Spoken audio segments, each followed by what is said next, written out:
try not to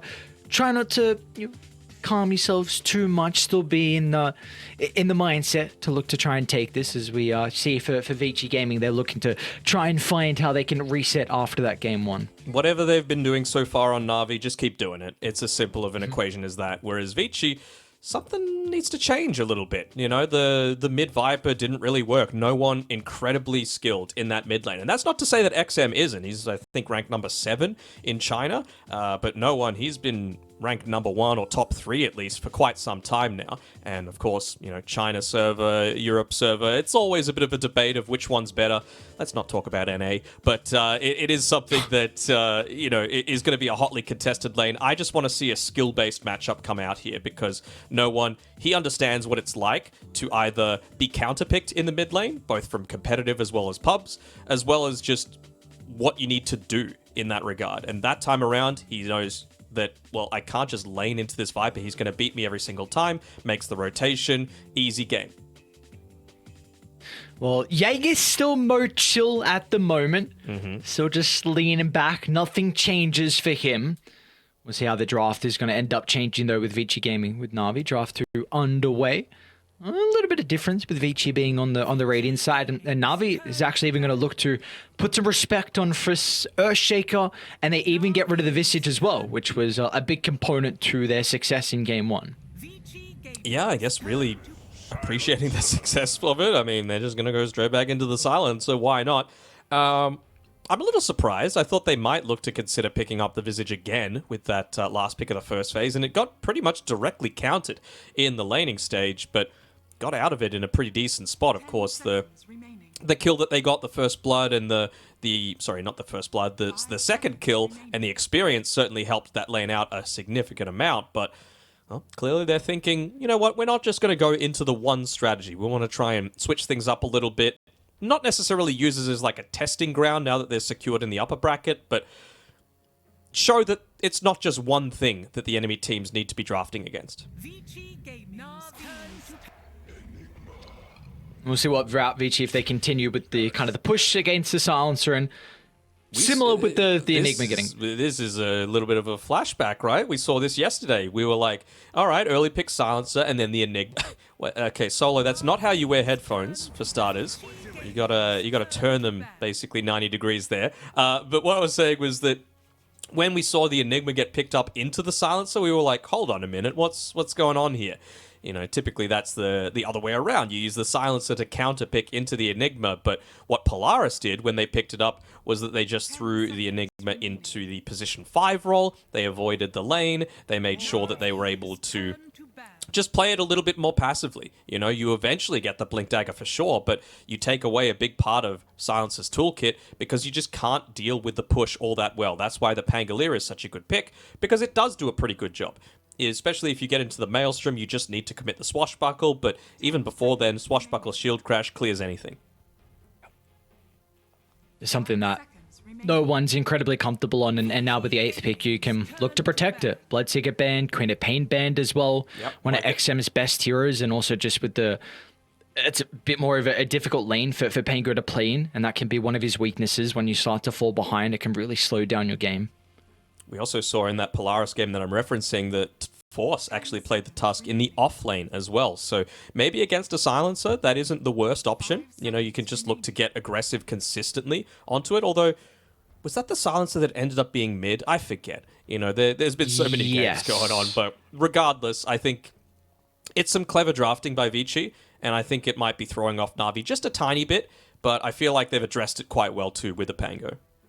Yeah, I think there's even value on a core toss just for the Scepter to come out earlier to deal with the Pangolier. You could just completely kick him away through the roll. So kick the ball. If you want that as, kick the ball. Yeah, very true.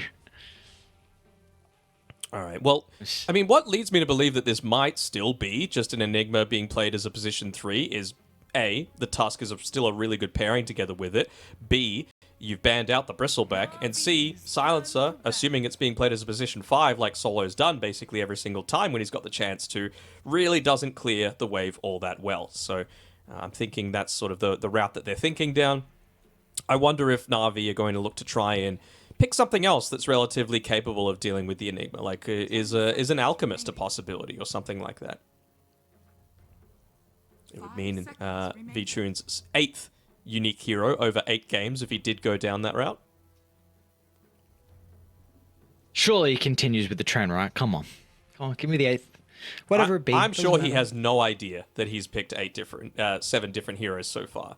And that's what you want. Nah, you don't want to give the players an ego, man. That's when some of these mistakes can happen. That's when you could start to, feel yourself a little bit too much. There's a difference between confidence and, a little bit of cockiness. Is it sometimes nice to play with cockiness, though? A little bit. Nothing like that. There's also kind of levels to it. Like if you are a bit too cocky, then all of a sudden it can be a bit rough. But 5 seconds a remaining. little bit of cockiness. Do you think it can be a bad thing? Just a little bit? I think it could be a bad thing for position 1s. I think mid laners can get away with it because they're able to go for those individual plays. You're not relying quite so much on the rest of your team. And if you die, it's not like game over if it's mid-game, So I feel like you need to be able to play a certain role to get away with it. Position 4, probably another one of those that can look to style on a little bit. Although we saw earlier today, with Xavius unfortunately going for the Aghanim Scepter on the Rubik when they had a really firm control of the game, basically never got usage out of it. And he would have been in a much better position if he wasn't so confident and wasn't so cocky with the situation. 10 seconds remaining. All right, let's see what Vici Gaming look to do to try and address the Panglia, because that is really something they need to do now in the draft. Na'Vi had ample time to be able to protect it. Shadow Fiend as that last remaining band in the second phase. So something that we have seen a couple times so far is this Tusk Shadow Fiend combination. Very, very scary with the amplification for your right click damage. And also the lane matchup would be pretty nice as well with just the raise spam. So what do Vici want to go? And it's going to be the Templar Assassin. Okay, so something that they can play in multiple roles. It's on Radiant as well. You've got Tusk to be able to help out with taking Roche with the tag team. Now you've got the T8 as well. So there is some synergy between these heroes. Seems like they're leaning a lot more into the early-ish stages of the game. Not that they didn't last time around, but these are heroes that have the capability of going into the late game and still being just as potent, right? Enigma strong in the laning stage, plus you've got that, TI Black Hole coming through, once you get the Blink Dagger up. Tusk, he gets the Aghanim Scepter, or even just the Blink Dagger for himself, the saves, the repositions, the BKB piercing disable, and TA, of course. You farm very aggressively, and then you could push and take Roshan. So I feel like this is nowhere near the level of something like that Viper that we were seeing previously. Most of the time, it's actually XM that plays it in the mid lane, this TA. So Erica, of course, super capable of doing it, but I wonder if they might look to put it mid. Probably not the best choice against the Pango, though. Yeah, which is, again, going to be interesting, though, because Erica does play a lot of the win condition heroes. So we'll see what they're going to look to do where if they do give the Templar Assassin over to XM, like you say, more than likely it is going to be him playing it. So Erica needs to be on someone who doesn't need as much priority across the map. Navi's turn to pick. Don't hate this. Right, so they get their own little bit of team fight that they already have. I mean, their lineup really thrives in team fighting at the moment. And Vici Gaming, for them, they're just going to try and look to group up with the Aegis. So we'll see. Do you think Vici should double down now on not relying on as much team fight, or do they need to kind of supplement a little bit, seeing Navi's heroes? 5 seconds. What can they look to go in a response to this? I mean, I wouldn't hate seeing something like, and I never hate it, but a Wyvern coming through here, just because, yes, it gets rid of that little bit of flexibility that I was talking about, but I think you still need to keep Vici considering, is this TA being played mid, or is it being played as a position 1? Just because the Wyvern, it's going to be good against the Rolling Thunder. It's going to be... I mean, you're picking this into a Snapfire. I'm not sure about this. Does feel a little odd, doesn't it? I think it does have some value in this game, though, Double at least. strength Like lane, with the double strength lane. Undying TA is a very, very strong safe lane duo as well. So a hero, if you do want to put the TA safe lane, if it's not going to go mid, you can secure his lane. Someone who has a little bit of sustain early on and can kind of help out with a lineup that wants to maybe end the game early. So I'm 100% in agreement. Like Snapfire is going to deal with Tombstone, but it will have some value in some other aspects. I mean, we've seen some players hold on to their first skill point for a good minute and a half, just wanting to wait and see, is he going to put up the Tombstone, just so they have that initial response to it. But I really wouldn't want to see Tombstone prioritized too heavily by Yang this game. I think, like you said, it's strong for the lane and it allows you to anchor the fight a little bit alongside of the Tusk with the ice shards, just to keep them in a relatively small position. But I'm not super confident about what it's going to be able to do in the mid game. I think you are still very capable of being picked off.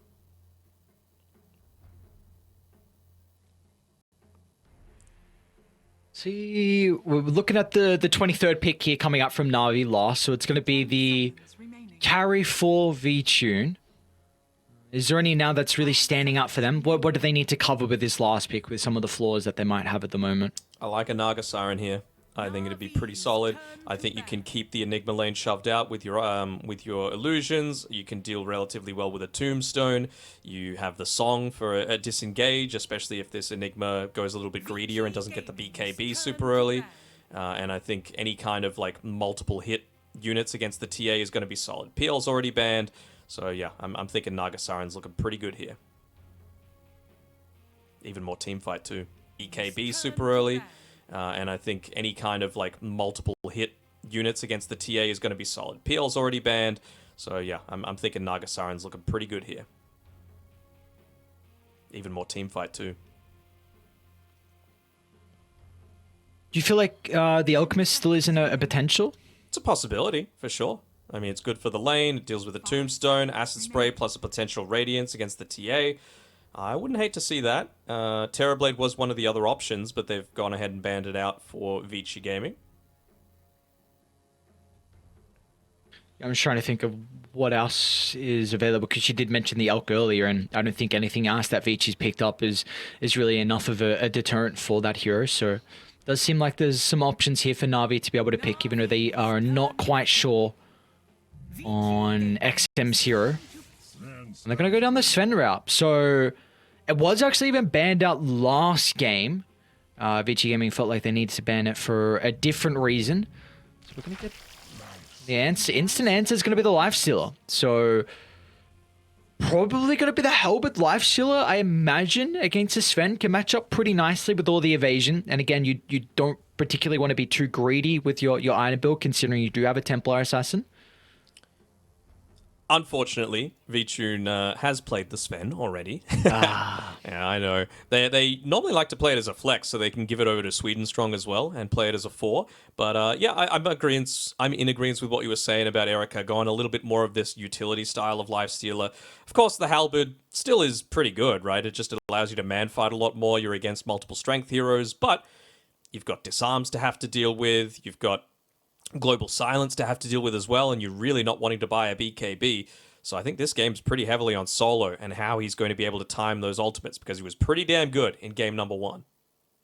Yeah, I think, again, this is a very, very good Lifestealer game with how you're able to address the Mars and the Snapfire combination, something that very much relies on your magical damage. Able to time those ultimates, because he was pretty damn good in game number 1. Yeah, I think, again, this is a very, very good Lifestealer game with how you're able to address the Mars and the Snapfire combination, something that very much relies on your magical damage. So it's going to come down to, I think, Erica, really the item build. It's going to be a bit awkward because you kind of do want this Manta style as the game goes on, because you need a way to address the Silencer. Halberd needs to probably be put in there somewhere, because that was a while ago, really, the item build to deal with the Sven. So we'll see how much farm he's going to be able to get. And I'm 100% in agreement again that I feel like Solo, we saw what he was able to do in game 1 on the Sansa, and I feel like it's going to be no different in this game as well. Na'Vi have a big advantage in teamfight. Let's see if they're going to be able to capitalize on that advantage, though. Yeah, just press RXD. It's just as simple as that. I would feel a little bit more confident for the Lifestealer with his build, but he does need to go the Mancer or the BKB, right? Look at the other heroes that they've got. Undying doesn't want to be buying the Lotus Orb early. Enigma, Tusk, they don't. They need their Blink Dagger. They need their Wraith Packs. They need these other items that are going to provide a lot more utility. And I just feel like Yang's not going to get enough farm for it to truly be effective. Maybe he can. I mean, you can just go the early energy booster for the Arcane Boots and then be fairly solid, and then just go down a little bit more of a greedy route, but it's going to take a while for him to get there. Na'Vi, look at the smoke from Na'Vi. Erica's already leveled up the Rage, so he should be fine. A level 1 Rage, though, is never the greatest, but at least he doesn't give over first blood. It's not horrible. I mean, you're into a a Mars with not spear level just yet, so he's probably going to go the God's Rebuke instead. Now that he knows that the Rage has been leveled up by Erica. But I mean, he's just going to look to, single point in the Ghoul Frenzy, level up the Feast, and then maybe more points to the Ghoul Frenzy. But the Feast is extra value in this lane. I mean, you talk about the Undying into a couple of strength heroes. The Lifesteal is kind of in a similar boat, right? More HP you got, more HP I'm getting. The battle begins. It does look like at the moment, Na'Vi with some of their starting items, in particular down bottom, Sweet and Strong has got boots already. So it seems like they're going to try and play this lane off the back of pulls and just trying to avoid Vici Gaming. Like we mentioned in the draft, that this Undying should be able to deal pretty well with the double melee that they have so far. Yeah, I mean, that's the thing. If you don't have any stuns that you're going up against, then you can just very easily make these pulls happen. Sweet and Strong won't be able to aggro this one because it's the first creep wave, but it's still looking like a pretty decent spot for being able to get these pulls off. Top side, I'm looking at Vici. I mean, you've got the Stormhammer, of course, because they were going for that first blood, but the Great Cleave does a relatively decent job at dealing with the Eidolons too, even though Solo Silencer does a pretty horrendous job at that same role.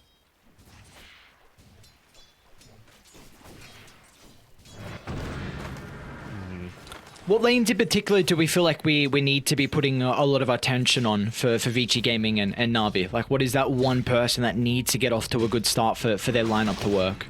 Well, I'm thinking, like, how are they actually going to start to build up some of these stacks for the TA? Because you really do want to be staying in this lane as much as possible with the Tusk and the Enigma. And I'm thinking maybe you can afford to throw one of your Eidolons out just to start getting some of those stacks happening. Topside Solo, he's getting ganked by Frisk. Should be able to slink away, though. But yeah, like, considering you're going up against the Sven, who's going to probably have the Greater Cleave leveled up sooner rather than later, you could afford to just throw out one of those Eidolons to fulfill that purpose.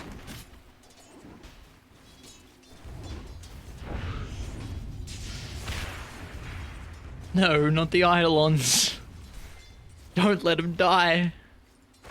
Alright, they're chilling for the moment.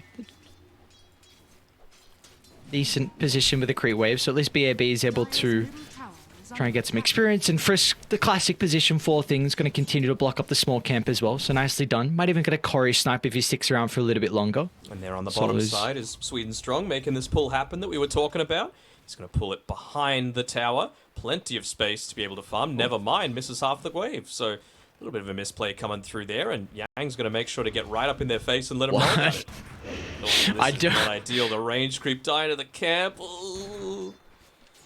I have no idea why the range creep aggroed to the hard camp, but yeah, tough scenes. And then Sweat and Strong just eats a bunch of damage from the neutrals as well.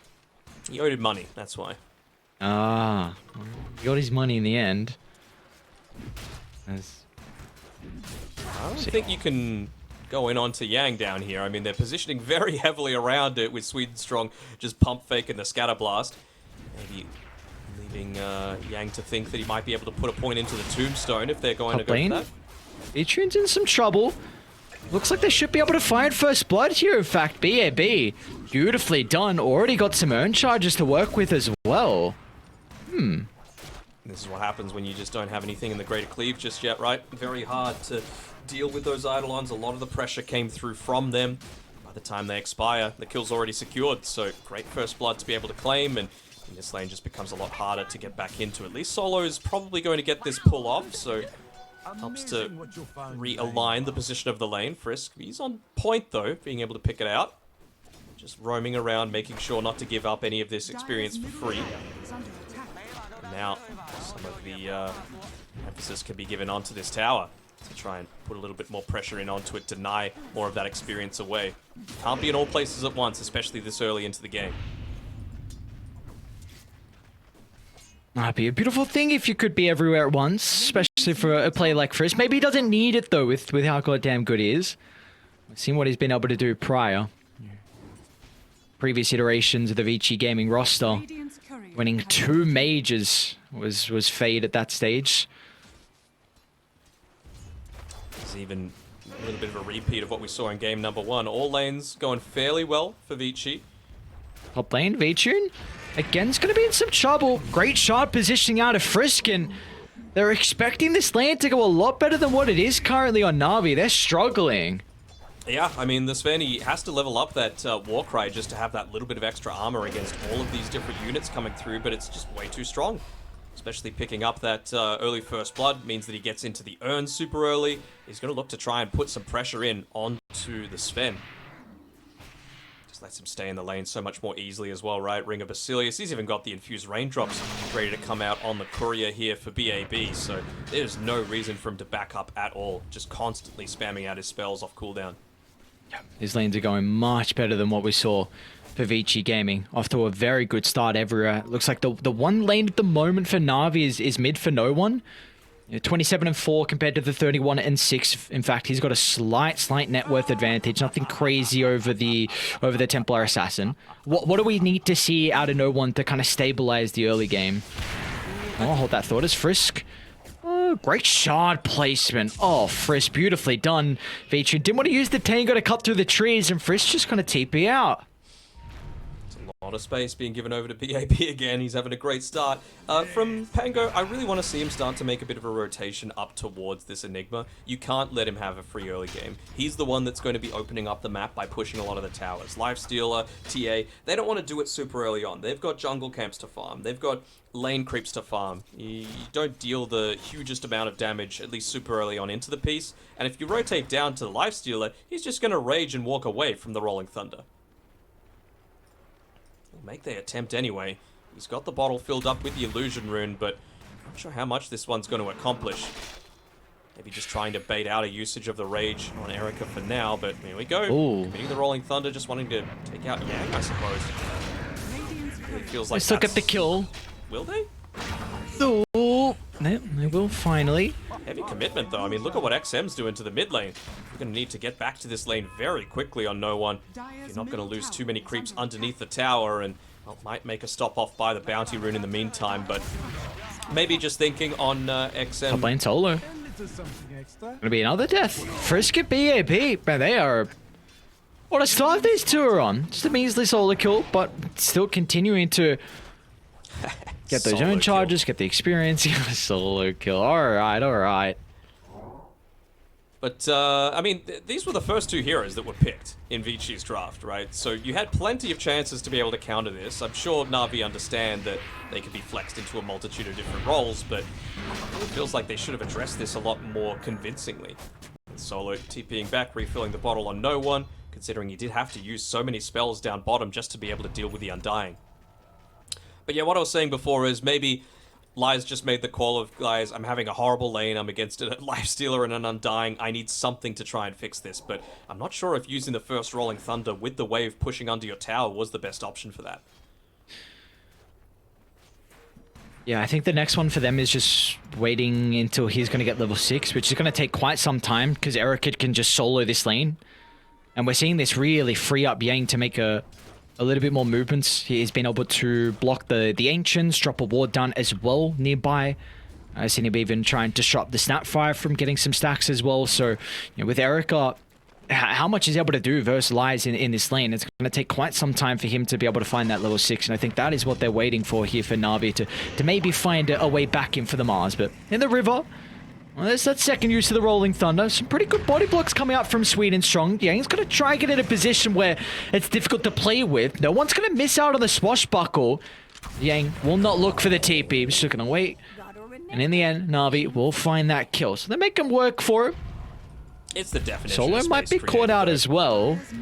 Yeah, that's the space, exactly like you're saying, because of the river, Frisk and XM in combination together.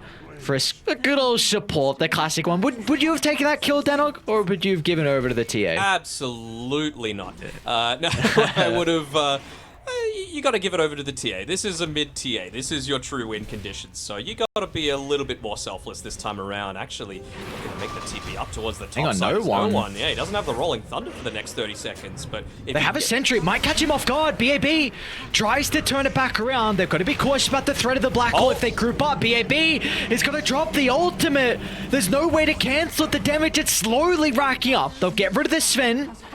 But in the end, no one might be able to clean up as well. Frisk is out to the right side, be more to the left. Yang finds the damage with the decay, so the Undying gets the double kill. And now Frisk, he's also going to end up going down as well, potentially. Can they turn it around? Frisk, he's got some one charges to play with. Shards is out as well, and Frisk gets no one before he dies. And now XM even wants to get involved as well. It's a little bit too late to get both bounty runes and the kill, but he will be able to wrap around to get rid of Solo. This is looking pretty grim, though. I mean, you compare this to what we saw last game. Last game, you had a Lycan, fairly early timing. Viper, fairly early timing. Juggernaut, he can go to the late game, but this time around, Lifestealer, TA, Enigma, all capable of going late game, and this is, again, space created. All while that was happening, you get the advantageous trading there of heroes. I think it was 4 for 2, and TA took mid tower, and Lifestealer was just still standing 1v1 against a Mars in the lane, getting a crazy amount of farm. Like, Vici are just winning on all fronts right now. It's very interesting that XM is even itemizing to a Blink Dagger next item, which I wasn't sure if he was going to, because he's kind of that win condition, so I thought it might be the Desolator route. Okay, he's going to switch up. Looks like he's going Deso with the... He bought one of the Mithril Hammer components. Yeah, I think maybe the thought process behind maybe going the Blink Dagger first was... If they look to get a pick off, they could take the Roshan early, and then both TA and Lifestealer have amazing Aghanim shards for this game. You know, you really want to have that open wounds against, what, 3 strength heroes right now, just to be able to chunk them down and much more reliably man fight against a Sven. You see both of the carries this game, XM and along with the Sven for Vici. And back over to the Ancients trying to take some stacks, and meanwhile Na'Vi looking to make some space. It's going to be Sweet and Strong and no one together. The ultimates in combination looking for BAB, but the TP out! Oh, what a read! BAB will escape. They should be able to kill off Yang, and maybe Yang will even find him with the help of the Eidolons.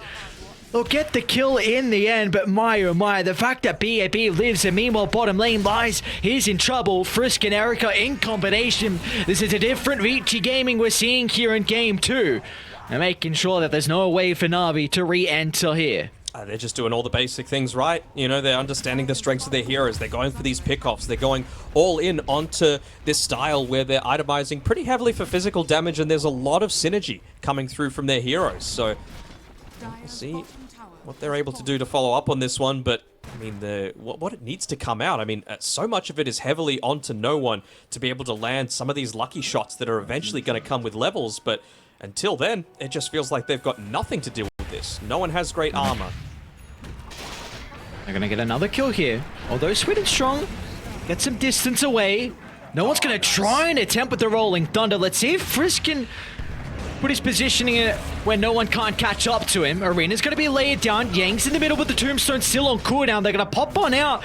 But Erica's in some trouble now at the moment. Raid still on cooldown for another couple of seconds.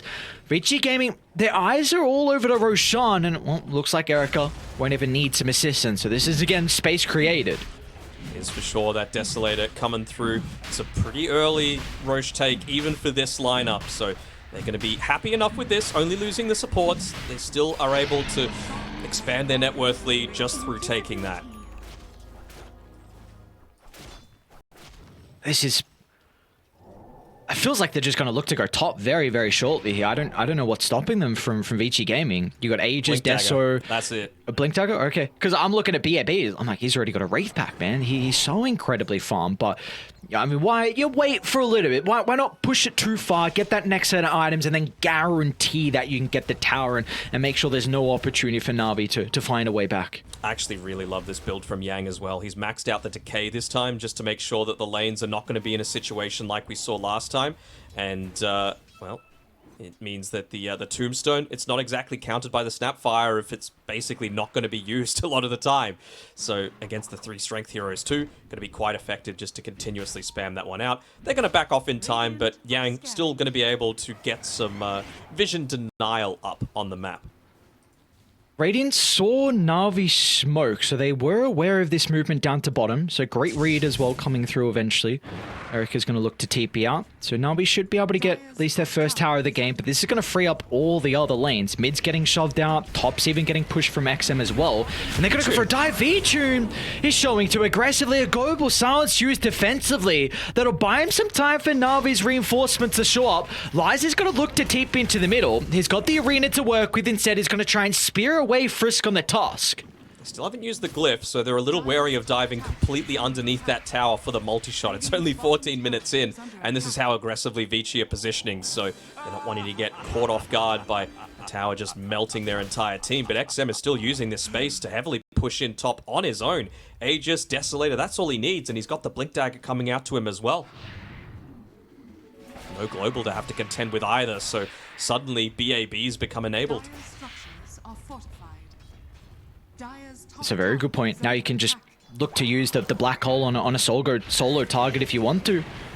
They're playing sweet and strong. It's not going to get blocked in from the shard, so they've dropped the tombstone for this. They've got no vision on the high ground, and maybe thinking that there's some extra heroes nearby, and well, at least sweet and strong is able to get the bounty gold from the tomb before they get the kill, but probably look to transition into another tier 2 tower as Vici Gaming have a 7,000 net worth lead. Yeah, and again, they have to be very conscious of, do they actually want to fortify this tower at all? They don't have the refresh. They're going up against heroes that are just smashing into your tower. I mean, look at it. Erica might actually go ahead and buy the Aghanim Shard just because of how far ahead they are, not even wanting to wait another 5-6 minutes for the next Roshan. I completely understand that thought process as well. If it does go that late, just give it to XM.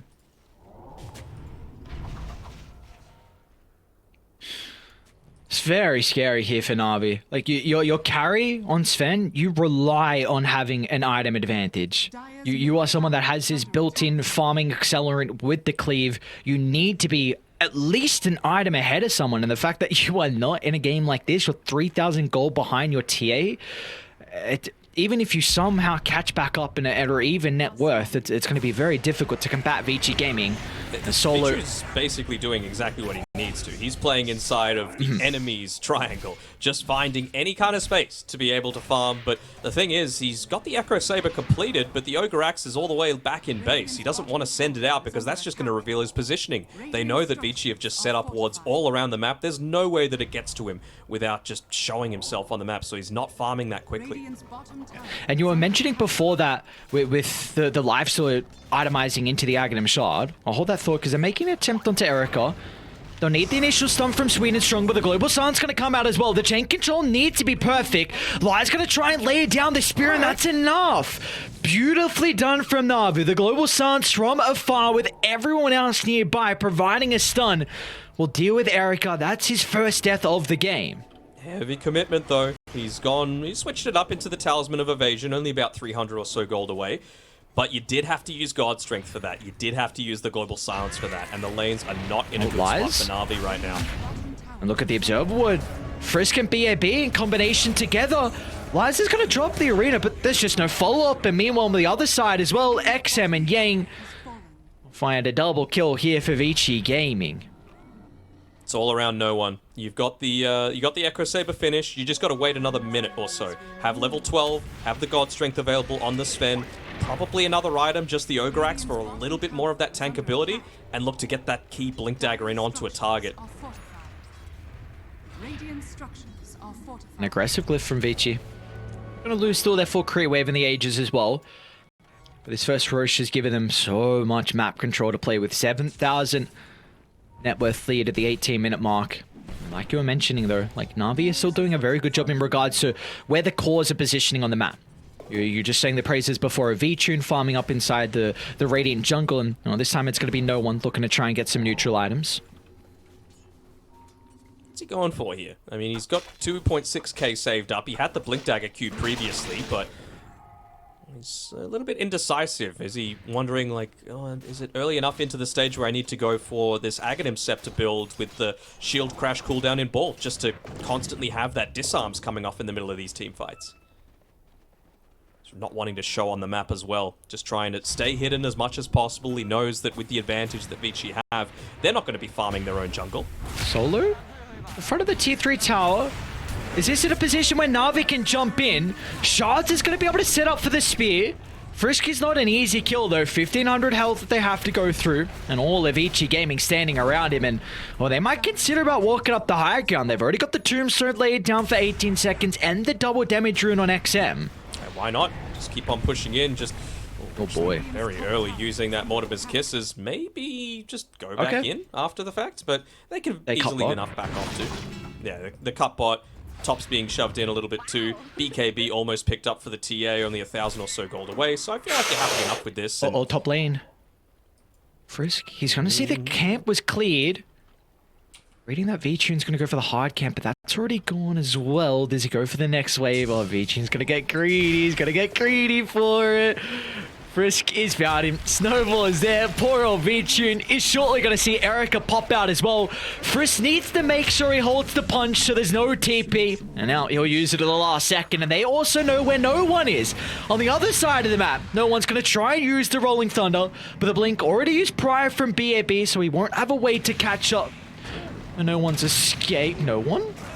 He realizes how important this Aghanim Scepter is for him, man. I really want to see him go level 15 Shield Crash and Ball. Just that lucky shot in these team fights is going to mean so much. They see him farming underneath this trap here, and they know that he doesn't have the Rolling Thunder. Even just low mana is going to mean a lot for him. Oh, he's going to look to DPR. Oh, BAB. Oh, just too far away. Oh, man, Na'Vi doing... honestly, everything right to find somehow an angle back into this game. Everything right. Just slightly maybe as that much extra as they wave can. top. Yes, that's it. Yeah, as much as they can. Like when you are this far behind, using Mortimer Kisses and cutting bottom to stop the push with the double damage rune, invading into the enemy's jungle to try and get a little bit of farm you can, working towards, like you said, the Scepter, which you feel like is going to be that item for team fights, and he has that now. Yep. So this is big. Once you get that level 15. They gave him the tome, so they really want to emphasize it. He's already used it, so... Oh, Erica. An early use of the Rage, going to be able to kite the spear. Cookie's going to give Lies a little bit of distance. They've been able to retreat safely back to their high ground. Very nicely done from Na'Vi with the tombstone drop. They'll look to avoid this area for a little bit of time. That's big by Na'Vi. I'm sure they were making the call consistently of just, don't use spells. I want you to have spells for this next team fight. We're so close to being ready. And they didn't. Look at BAB's position. They're all grouped up. BAB is ready to go. Black Hole onto 3. Eric is nearby for the follow-up damage. And Na'Vi just crumble. V-Tune has to use the BKB defensively, but the shards was perfectly placed from Frisk to block off every avenue to escape, and BOB, my oh my, what an ultimate. Yeah, I mean, that's what happens when you have to play around these little choke points, and yeah, they're just going to call it. 21 minutes in, Vici, they are, I mean, how do you fight this, right? They had one chance to be able to come back into it, and it was on the back of that level 15 on the Pango with the Ags. He eventually got it, but it was just one team fight too late. So big props to Vici. Means that they don't start the day with 4 straight losses. They come back into this with a win and give themselves a little bit of mojo to... Are they done, their games, or do they have another series yet to come? They're going to verse Polaris. That's the last series on Stream A. That will be very hype, and that's very important as well. I think that